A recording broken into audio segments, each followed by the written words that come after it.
Good evening and welcome. Tonight, Labour Party presidential candidate Peter Obi meets with Christian groups in Enugu, says the task of building a better Nigeria requires the involvement of all citizens. APC presidential candidate Bola Tinubu takes a swap at his PDP counterpart Atiku Abubakar over his multiple attempts to occupy Aso Rock as he meets with stakeholders in Gwaramatu Kingdom in Delta State. Federal High Court in Abeokuta, Ogun State nullifies the election of the African Democratic Congress governorship candidates B. Otebe and the State Assembly candidates. While Governor Udom Emmanuel commissions Unilag Alumni Iconic Building donated by Zenith Bank and named after the university's former Vice-Chancellor, Professor Oyewusi Ibidapo-Obi. On business news tonight, Nigeria's capital market master plan records 30% implementation as Finance Minister launches revised roadmap. On sports news tonight, Senegal outclassed Qatar to secure Africa's first win at the FIFA World Cup, thus sending the host nation packing from the tournament. And in international news from London, the former German Chancellor Angela Merkel has defended her policy towards Russia prior to the invasion of Ukraine, saying she had run out of power to influence Vladimir Putin. Every citizen is required to play their part in the task of building a prosperous nation, sums up the message by the Labour Party presidential candidate Peter Obi to some Christian groups in Enugu, where he challenged them to pray but also take action. Mr. Obi was addressing the Christian Council of Nigeria and the Christian Association of Nigeria, whom he challenged to get involved in the upcoming election and ensure people of character and integrity are elected into office. For both the association and the Enugu state government, it's time to take the clarion call seriously and build a better Nigeria. The compelling love of Jesus Christ is the focus as leaders of the church across denominations gather alongside some political leaders for the annual General Assembly of the Christian Council of Nigeria in Enugu State. The theme, according to the Deputy Governor of the state, Mrs. Cecilia, is in redirecting its ship to a better Nigeria. There's this song by Sonny Okosun sometime in the 80s, and it goes by, "Which way Nigeria is going?" I'm standing here to ask this question.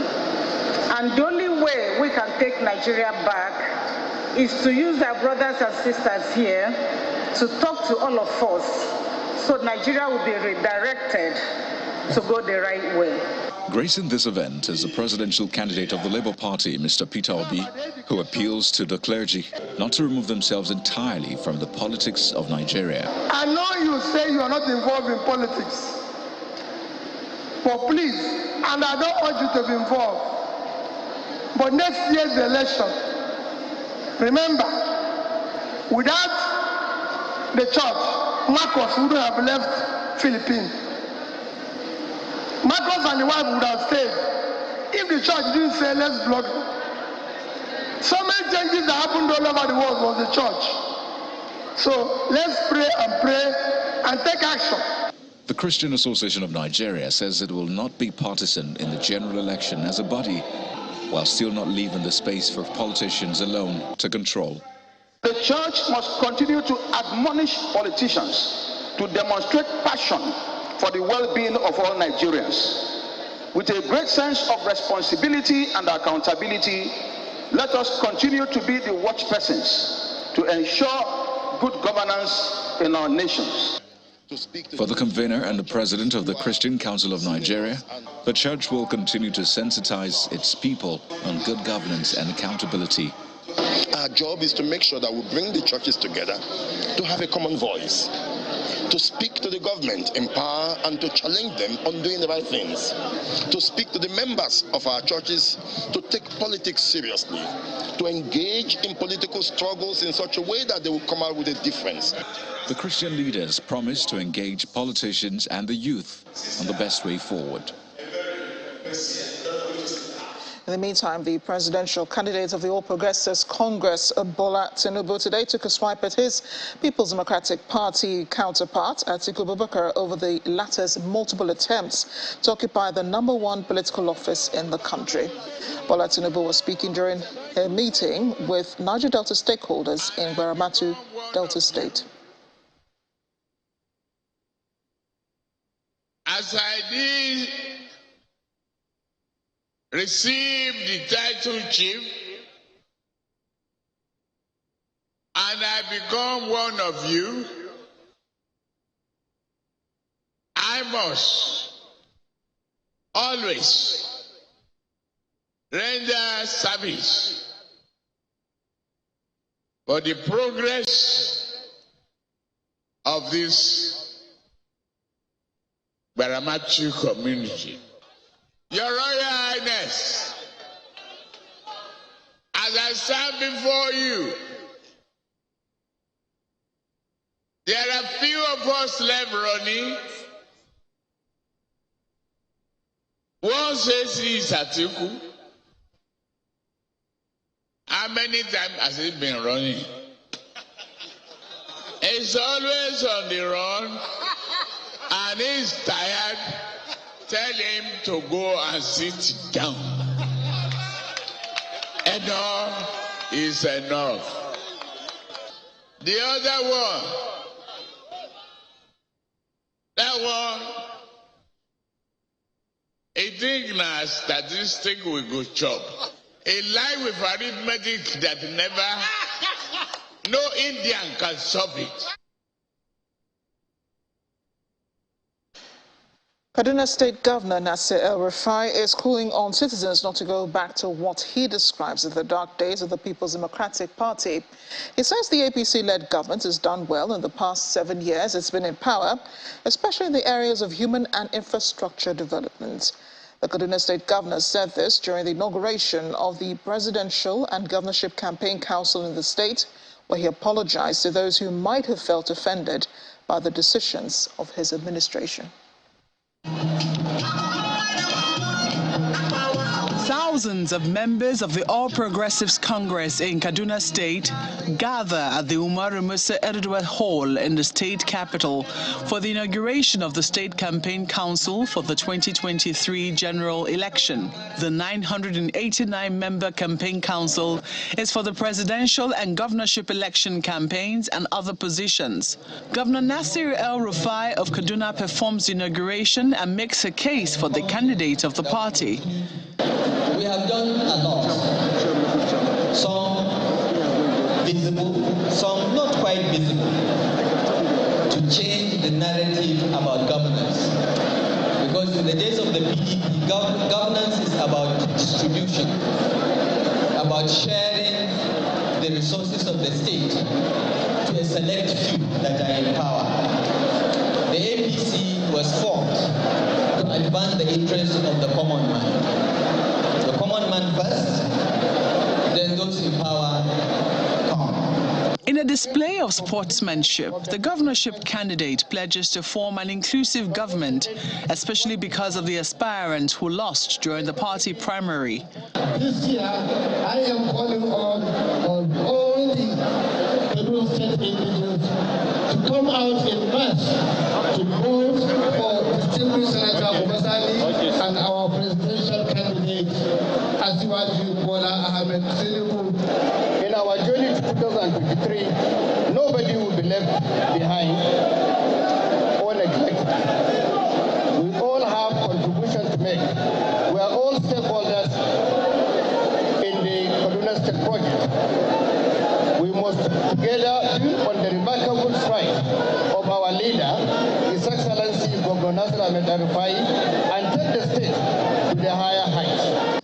The council is headed by Professor Mohammed Bello, and the members are drawn from different groups in the state. We deserve our gratitude for trusting us with the crucial task of facilitating the consolidation of the advances achieved by Kaduna State in the last 7.5 years. The council is expected to roll out the schedule for the campaign in the state in the coming days.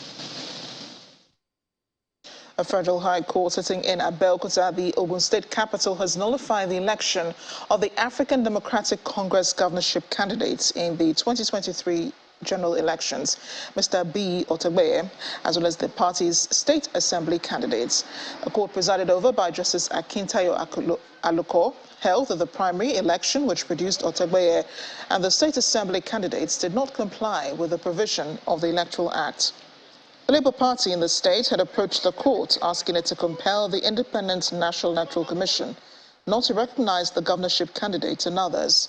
While the counsel to the Labour Party commended the judgment, the counsel to the ADC said they may appeal the judgment after studying it. The court has given judgment and it's no wisdom, and it has found in favor of the plaintiff. As you know, this is a contest. One way or the other, it has to go, the way it goes. But that's not the end of the case. We have applied and we have indicated to the courts that we will be very, very interested in having access to the judgment as quick as possible, with a view to sit down and, analyze the judgment with the view of, taking further steps in respect of the judgment. Issue that borders on violation of Electoral Act is beyond the internal affair of the party. And then, thank God the court agreed with us that it's not within the internal affair of the party, that we have the local standing to institute the nation as a political party, relying on Section 285, sub 14, paragraph C of the Constitution. And so, that was what happened to that. And the court, in its infinite wisdom, declared that the names of the governorship candidate of ADC be removed with immediate effect, having not been done in compliance with the relevant provision of Electoral Act and the Constitution of Nigeria. More on today's proceedings at the Federal High Court Abeokuta, which also declared the governorship rerun primary election organized by governorship aspirants, Mr. Jimmy Lawal, a member of the People's Democratic Party, to be illegal, unconstitutional and void.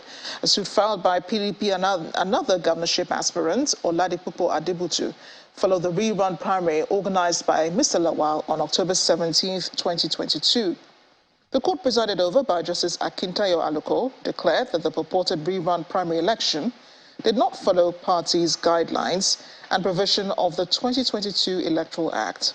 The court further declared that INEC cannot validly accept Mr. Lawal's name as candidate of the PDP, as the rerun primary is illegal, unconstitutional and void. Mr. Lawal had approached the Federal High Court in Abeokuta with application for a writ of mandamus for the purpose of compelling INEC to accept the result of the rerun primary, which was struck out by the court on November 3rd. And in Osun State, a Federal High Court sitting in Osogbo has nullified the October 15 local government election conducted by the Osun State Independent Electoral Commission. The People's Democratic Party had approached the court asking it to stop OSIEC from going ahead with the polls. In his ruling today, Justice Nathaniel Ayo Emmanuel said the election was held in contravention of Sections 29 and 32 of the Electoral Act 2022. He also ordered the local government chairmen and councillors who were sworn in after the election to vacate the local government secretariats and offices with immediate effect. Justice Inyeko of the Federal High Court Abuja has issued a warrant for the arrest of the Deputy Speaker of the Imo State House of Assembly, Honorable Amarachi Iwanyawu, following his alleged involvement in a 785 million naira fraud. In a ruling, Justice Ekwo directed the Economic and Financial Crimes Commission and all security agencies to arrest the lawmaker on site within and outside Nigeria and produce him before the court or the EFCC headquarters. The order for Iwanyawu's arrest was sequel to an ex parte application which the EFCC brought before the court through its lawyer, Mr. Olaniwaju Adeola. The EFCC told the court that it got an intelligence that the lawmaker had since escaped from the country and is currently hiding in the United States. It told the court that he refused to make himself available to respond to a petition that was lodged against him and his company, Sun, over the alleged fraud. Justice Ekwo adjourned the matter until February 23rd, 2023 for report. In part two, after the break, Governor Nyesom Wike clarifies his comment on the 13% derivation fund payment by the federal government. We'll have details soon. Do join us again.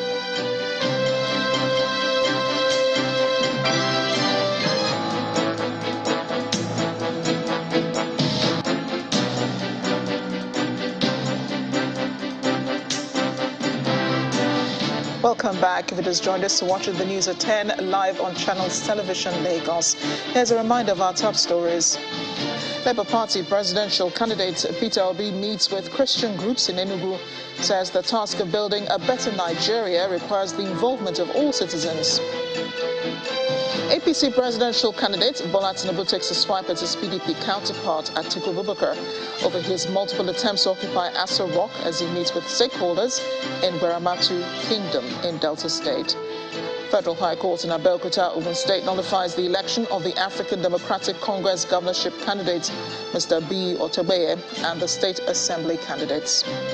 Governor Dom Emmanuel commissions Unilag Alumni Iconic Building donated by Zenith Bank and named after the university's former Vice Chancellor, Professor Yewusi Ibdakpo Obe.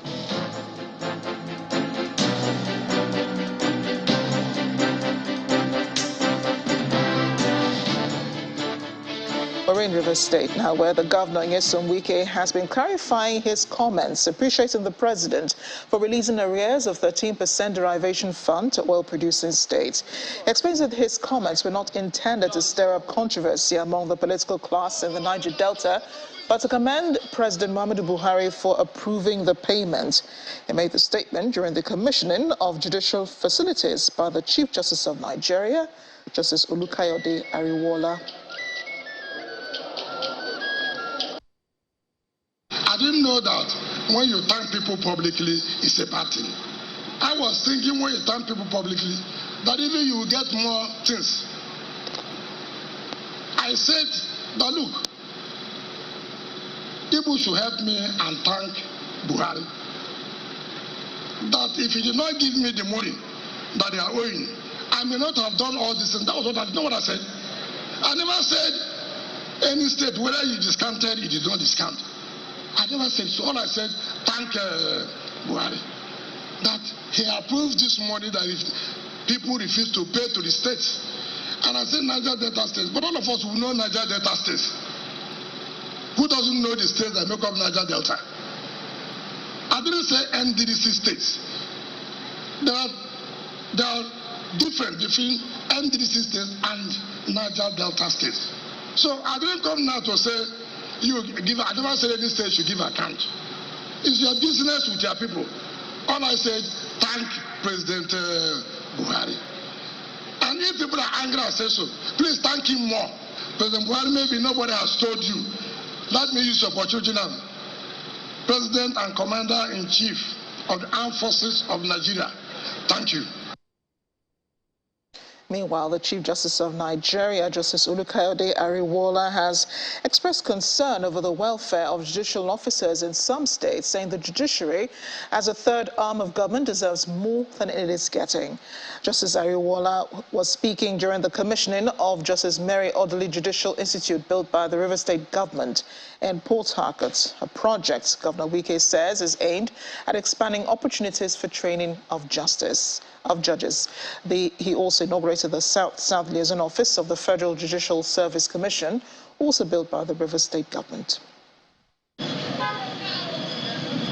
A week after President Muhammadu Buhari sent a representative to commission a state-of-the-art Nigerian law school campus in Port Harcourt, River State, the Chief Justice of Nigeria, Justice Olukayode Ariwola, is physically present in the state to commission 2 more projects executed by the Nyesom Wike administration to advance the course of justice delivery. The projects are the Justice Mary Odili Judicial Institute for Training of Judges and Magistrates and the South Liaison Office of the Federal Judicial Service Commission, which is its first port of call. For the Federal Judicial Service Commission, Liaison Office. God bless.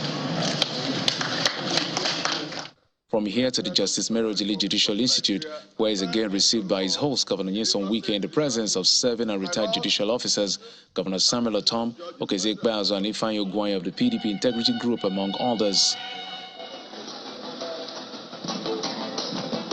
In her remarks, the retired Justice Mary Odili appreciates the governor. I was not the most intelligent in our set,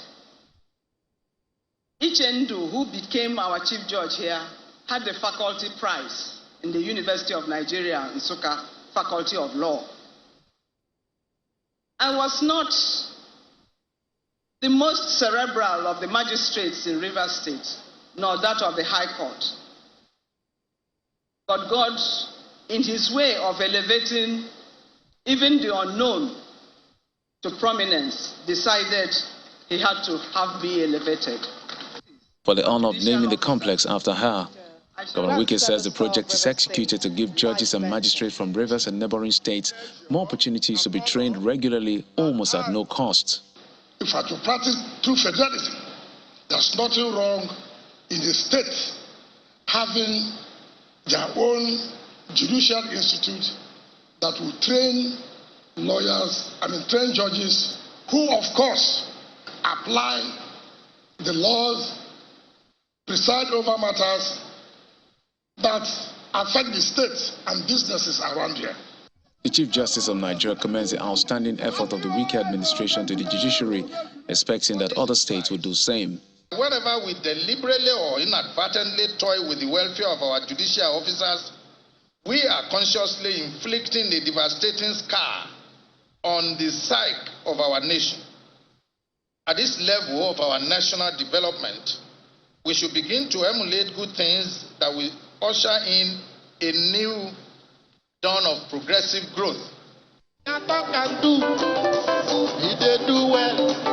He then inaugurates the institute in the Owerri area of Port Harcourt.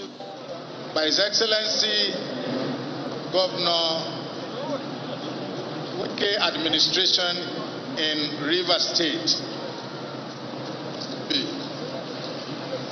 The thinking of the Rivers State government, as agreed by some speakers here, is that to sustain a high ethical value in the legal profession, learning and training must be prioritized.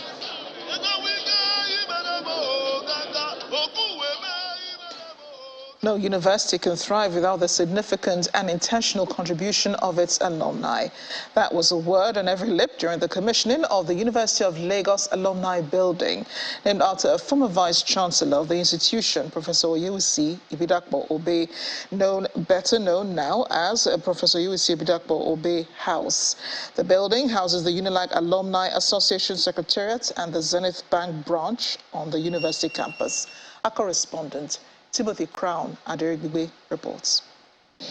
If the saying of former American President John Kennedy is anything to consider, then it's safe to conclude that the University of Lagos is a huge success considering the contribution of our product to national, continental, and global development.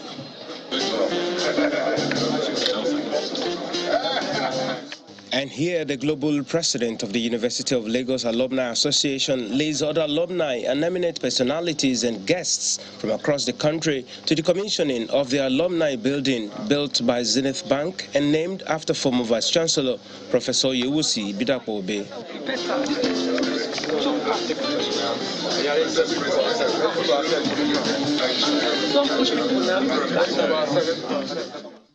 Dr. John Momo says the building is to celebrate the memory of former Vice-Chancellor whose contribution and love for education and impact is not in doubt. We're here to commission this great edifice. We're here to honor and recognize the cherished memory of Professor Oyewusi Ibidakpo-Obe, a brother and friend who we so dearly love. As we commission this iconic building, we are delighted that we are creating a lasting legacy by naming this iconic building after him. Founder and chairman of Zenith Bank, Mr. Jim Ovia, is present to witness the commissioning of the edifice built by the bank, which is one of Africa's largest.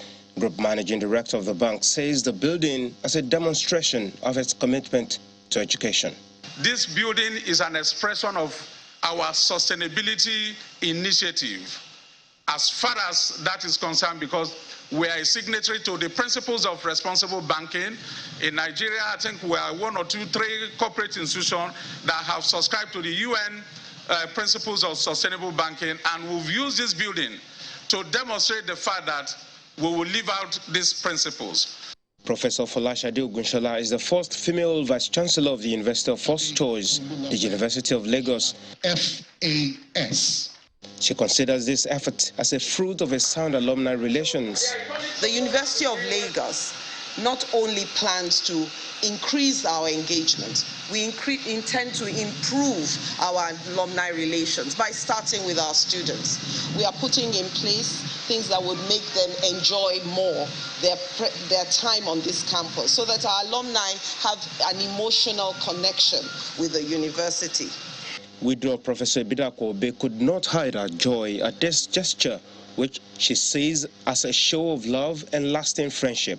Dated back, when my beloved husband became the VC of this university 19 years ago, I recall the glorious celebration by the UNILAG alumni as the first alumnus of the University of Lagos to become the Vice Chancellor of the university. And here you are, still recognizing his achievements. Governor of Akwa Ibom State, Udom Emmanuel, also an alumnus, is the special guest of honor and commends the brains behind this effort. This is also one institution. Anywhere you go to and you see that institution being successful, check very well.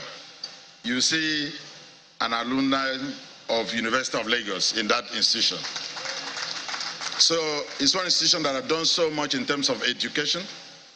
We've helped this country a whole lot with manpower. And I'm one of those that believe the problem of Nigeria is not unemployment. It's about capacity development.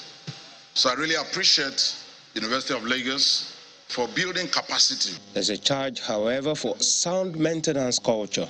I encourage all to take good care of and maintain this building, its furniture and its equipment, so that this facility serves the community for years to come. In the name of God the Father, and of the Son, and of the Holy Spirit. A three-story building sits on a total land space of 950 square meters, with a total of 1,665 square meters of office space, out of which the Alumni Association takes 585 square meters as co-landlord. Timothy Crown, Adiribigbe, Channels Television News. Still ahead on the news at 10, Nigeria's capital market master plan records 30% implementation as Finance Minister launches revised roadmap. We'll have more in business news. Stay with us.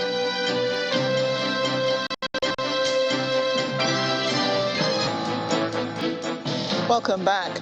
The United Nations is promising to continue to support Nigeria's efforts in the implementation of the Integrated National Financing Framework, INFF. The framework is a country-owned planning and delivery tool that provides a framework for financing sustainable development at the national level. The resident representative of the UN Development Programme, Mr. Muhammad Yahya, said this during the INFF dialogue hosted by Channels Television in Abuja.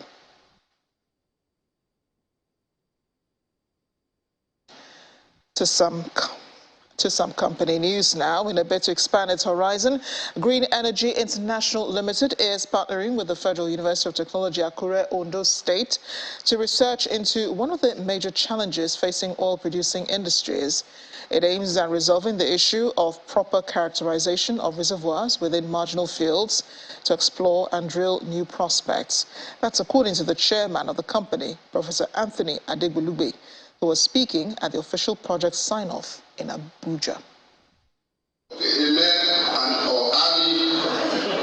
This is the official project sign-off between Green Energy International Limited and a team from the Federal University of Technology, Akure, who are the academic research partner.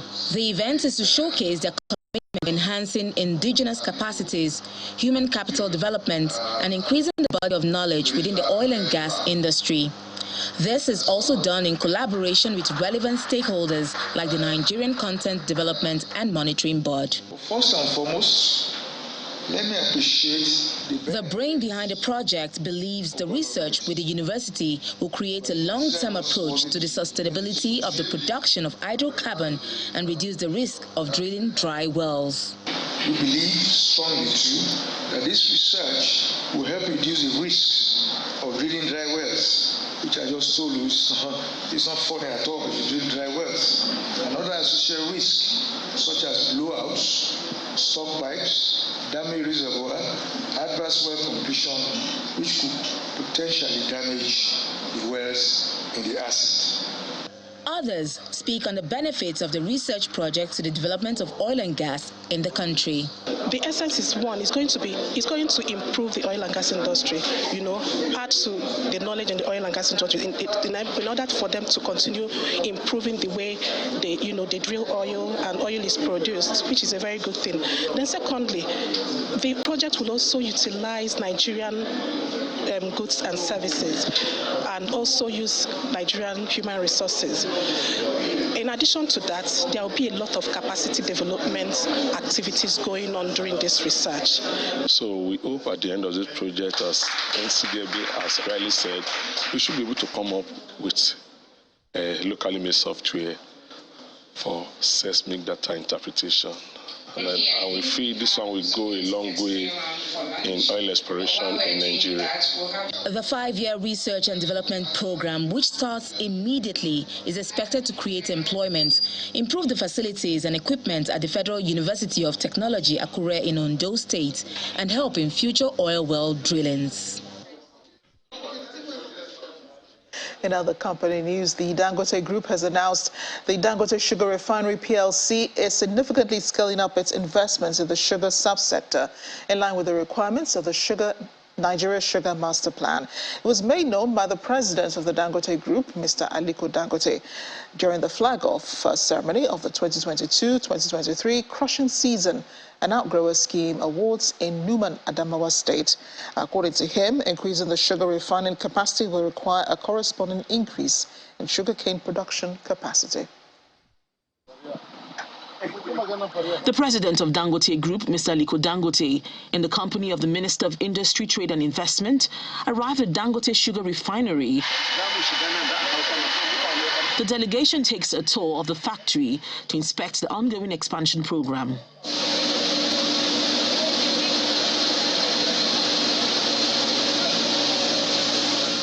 The president of Dangote Group then proceeds to the venue of the flag-off of the 2022-2023 crushing season and outgrower scheme awards within the premises of the factory. The company, which is located in Numan, in the southern part of Adamawa State, is making impacts on the lives of residents of the host community. We have invested about 60 billion naira in Numan, in equipment, rehabilitation, expansion of the estate, land acquisition, importation of cane varieties, community settlement, staff compensation, and various projects. The government is also appreciative of the effort by the company to contribute to the development of Adamawa State and the nation's sugar master plan. One of the objectives of the President Muhammadu Buhari administration is the diversification of the total revenue of our country from the export of oil and gas to non-oil exports. We believe that with the kind of effort and investment being made here by the Dangote Group, the export of sugar will be a major source of foreign exchange for our country, Nigeria. For the management of Dangote Group, massive investments are being planned for the factory. We are making massive investments in Adamawa State through expansion of Dangote Sugar Refinery in Numan, sugar refining capacity from 3,000 metric tons of cane per day to 6,000 tons of cane per day, 9,800 tons per cane per day, and eventually to 15,000 tons of cane per day. Dangote Sugar Refinery will be able to create over 500,000 jobs, direct and indirect, with a positive multiplier effects on the economy of Nigeria. The president of Dangote Group further announced a free education scheme for all students of a Dangote Sugar Refinery High School, as the 6 best outgrowers in the community were rewarded for the effort. The fourth person. It's a payback and giveaway ceremony as the International Breweries holds its 7th year of social impact, reciting its promise to ensure human capital development in Nigeria as its CSR. The event was held in Lagos, where the beneficiaries promised to utilize the platform and generate more employment for citizens.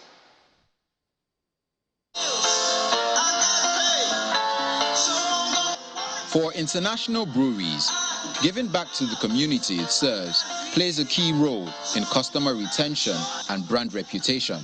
This program that you are witnessing today is a social investment program that empowers young entrepreneurs within the age range of 18 and 35. Now in its 7th year, Kickstart, a national initiative by the International Breweries Foundation, is aimed at upskilling youth involvement in economic expansive services through the provision of material and financial support. As part of the community, we believe it's important to be part of the solution as well.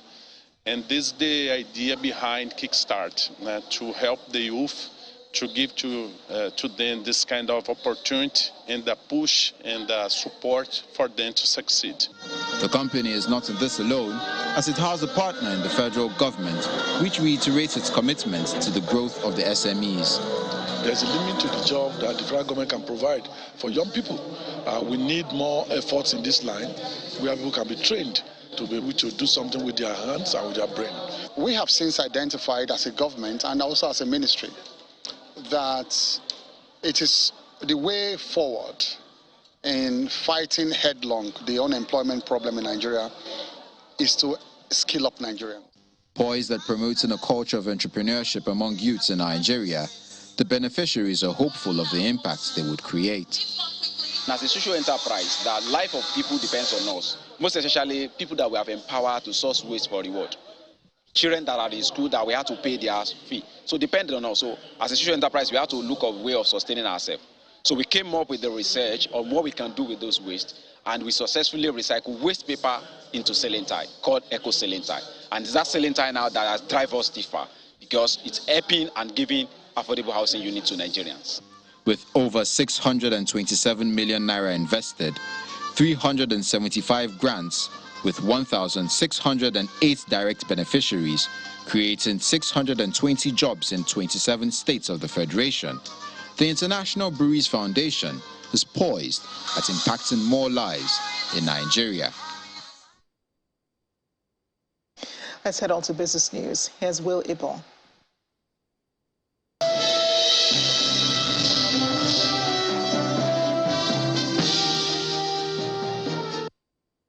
Thanks, Amarachi. Investors' confidence is one of the key ingredients that will accelerate the growth of the country's capital markets. This was made known by the Minister of Finance, Budget and National Planning, Zainab Ahmed, at the launch of the revised Capital Market Master Plan in Lagos. The Finance Minister, represented by the Director General of the Debt and Management Office, Patience Onia, says the Master Plan is a tool to drive the country's economic growth objectives.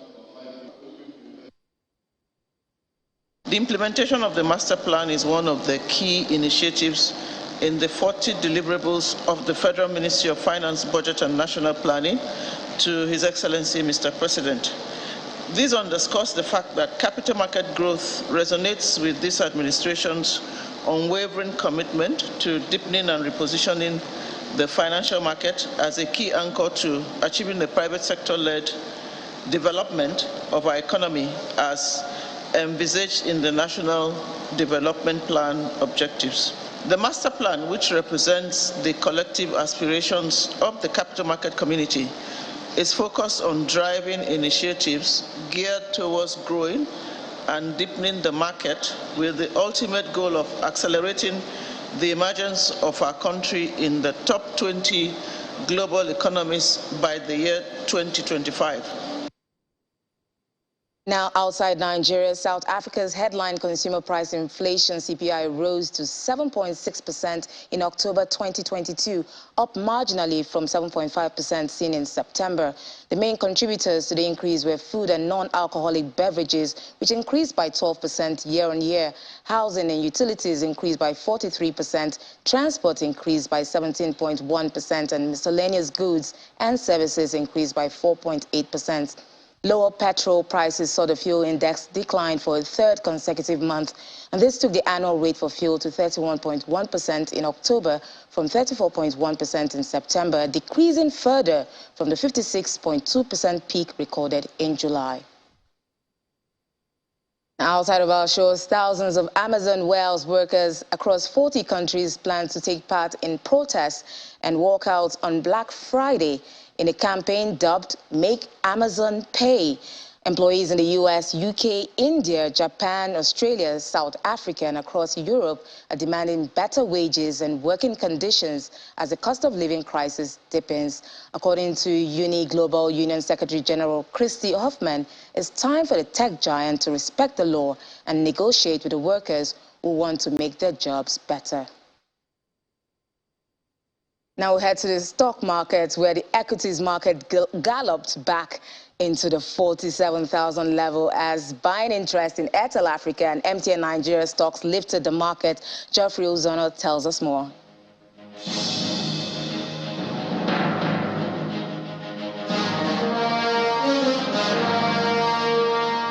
Hello and welcome to Stock Market Report. In yet another surprise move, the NGX recorded a huge gain in its overall performance as investors yet again extended their interest for high-value equities. It's a massive rally. The all-share index closing at 2.04%, cruising above the 47,000 level as a market cap right here, 25.091 trillion naira, and it's a good time for the bull. And if we take a look at the activity chart, we can see it's a mixed bag, two-thirds of it in the red, but the value stays strong with 5.52 billion naira. And let's take a look at the gainers and the losers side of the market, largely driven by telcos like MTN and Airtel. But in terms of percentage, we see that Royal Exchange appreciated by 9.66%. On the flip side of the market, the losers, primarily all of this you're seeing right here, driven by Nestle, down by 10.0% at the end of the day. November is gradually winding down, so let's keep our expectations high for a positive close for the month. And that's the Stock Market Report. I'm Geoffrey Ozono. It's back to you.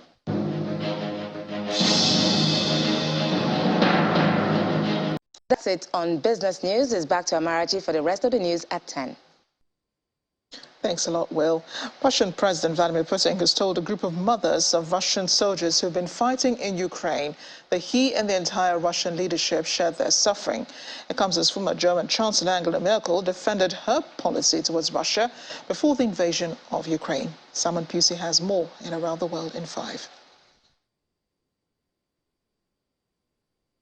Good evening and welcome to the channel's studios here in London with your international news around the world in 5. The former German Chancellor has defended her policy towards Russia prior to the February invasion of Ukraine, saying she had run out of power to influence Vladimir Putin. Ich freue mich über die Verleihung des Nansen-Flüchtlingspreises an mich. Angela Merkel said she had tried to convene European talks with the Russian president and French President Emmanuel Macron in the summer of 2021. More than £5 million. Meanwhile, British Foreign Minister James Cleverly has praised the resilience of Ukrainians as he met his counterpart Dmytro Kuleba on a visit to Kyiv. It is clear that Vladimir Putin and Russia are trying to exploit the winter by continuing its brutal attacks on Ukraine's civilian infrastructure and energy infrastructure to exacerbate the ongoing humanitarian crisis. But today, I saw the strength and the resilience and the perseverance of the Ukrainian people and the Ukrainian government. And I am left with no doubt that the Ukrainians will continue with their steadfast defense of their homeland against this unprovoked aggression. So today I am announcing further funding to the Partnership Fund for Resilient Ukraine, which will support the Ukrainian government, local officials and Ukrainian communities to rebuild vital local infrastructure in cities, towns and villages that have been liberated from Russian occupation. Search and rescue teams have continued their efforts to clear debris and evacuate victims of a deadly earthquake that hit the Indonesian town of Cianjur. The death toll has risen to 310, while 24 people remain missing. The quake on Monday was particularly deadly because it struck a densely populated area at a depth of just 10 kilometers. The Chinese-Canadian pop star Chris Wu has been jailed for 13 years after being found guilty of sex crimes. A court in Beijing convicted the 32-year-old singer and actor of raping 3 women. He was arrested last year after being accused of date rape by a student before 24 more victims spoke out. The court said he would be deported, although deportations in China usually take place after sentences are served. Congo's foreign minister has threatened insurgent groups with regional force unless they accept peace agreements. It comes after African leaders declared a ceasefire on Wednesday in Congo's east, which begins today. The agreement is aimed at stopping attacks by the M23 rebel group in eastern Congo. If there is a group that refuses, that doesn't take the hand, they're going to be considered negative and fought by the regional force. We forget that the regional force is not only for the M23, but for all the movements there. The former Pakistani Prime Minister has told supporters he would rejoin an anti-government march this weekend after he was shot in the shin earlier this month. पहले तो ये अब हमारी मार्च रुकेगी नहीं. हमारी हकीकी आज़ादी की जो तहरीक है. Imran Khan spoke to his party via a video message and said he would march on the capital Islamabad and called on his supporters to join him in his campaign calling for early elections.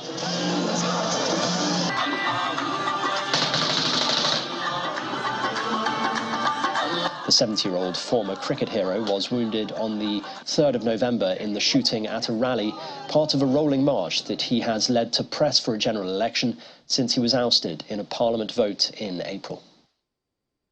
And a video uploaded to social media shows Canadian police chasing down an escaped ostrich through the streets of Taba in Alberta. Oh my gosh, this is the first time I've ever seen this. About 20 ostriches escaped their enclosure and created traffic hazards. According to local media, police captured the escaped birds by midday and gave them back to their owner. And that's your international news around the world in 5. Now back to the channel's studios in Lagos.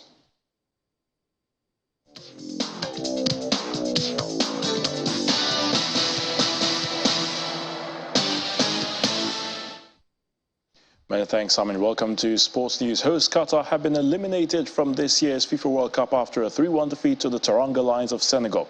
The goals either side of the half-time from Boulaye Dia and Famara Diédhiou gave Senegal the lead before Qatar substitute Mohamed Montari replied in the 78th minute to set up a dramatic finale. A substitute Bamba Dieng scored 6 minutes later as Senegal secured Africa's first victory at the tournament. Qatar became the second host to crash out in the first round following South Africa in 2010 and the first to be eliminated after 2 games. England have laboured to a drab draw against the United States to miss the chance to seal qualification for the World Cup knockout stage. Well, England were second best for long periods as they failed to match the energy and intensity of the USA, who have their own hopes of making the last 16. The Three Lions remain firm favourites to qualify for the knockout stage, knowing they only need to avoid a 4-goal defeat against Wales to progress. Iran have claimed a famous 2-0 victory over their opponents as Carlos Queiroz men scored 2 goals deep into added time to keep their World Cup campaign alive. And that was, of course, against Wales. Wales goalkeeper Wayne Hennessy was sent off 4 minutes from time for a wild foul. It proved decisive as stoppage time goals from substitute Rusbeh Cheshmi and Ramin Rezayan secured the points. The result means Wales will need to beat England in their final Group B game to have any hope of reaching the last 16. Cody Gakpo has scored again at the World Cup, but the Netherlands missed the chance to secure a place in the last 16 as they were held to a 1-0 draw by Ecuador. Gakpo put the Dutch in front with a superb strike in the 6th minute at the Khalifa International Stadium. Ecuador fought back with a deserved equaliser through Enner Valencia 4 minutes after half-time. It was Valencia's 3rd goal of the World Cup already after his brace in the opening win over host nation Qatar. Neymar will sit out Brazil's next World Cup game after he suffered an ankle injury in his team's opening win against Serbia on Thursday. Neymar suffered the injury in the 2-0 victory against the Serbians on Thursday when he collided with Nikola Milenkovic during the second half. Well, the PSG forward has insisted that he expects to return to play again in the tournament. Brazil right back Danilo will also miss the second Group G game with an ankle strain. Argentine football greats and thousands of World Cup fans have paid tribute to Diego Armando Maradona on the second anniversary of the football icon's death. Argentina has barely recovered from Maradona's death from a heart attack on November the 25th, 2020. He was just at the age of 60. Well, the Argentinian played in 4 World Cups, lifting the trophy back in Mexico in 1986 when he scored his famous Hand of God goal against England. Former teammates from that 1986 team, Claudio Ruggeri, Neri Pompido, Jorge Burruchaga, Ricardo Giusti, Sergio Batista, Claudio Borghi, Carlos Tapia, Jorge Valdano and Hector Henrique attended a tribute in his honor. And that's Rapid Sports News. I'm Ayotunde Balogun.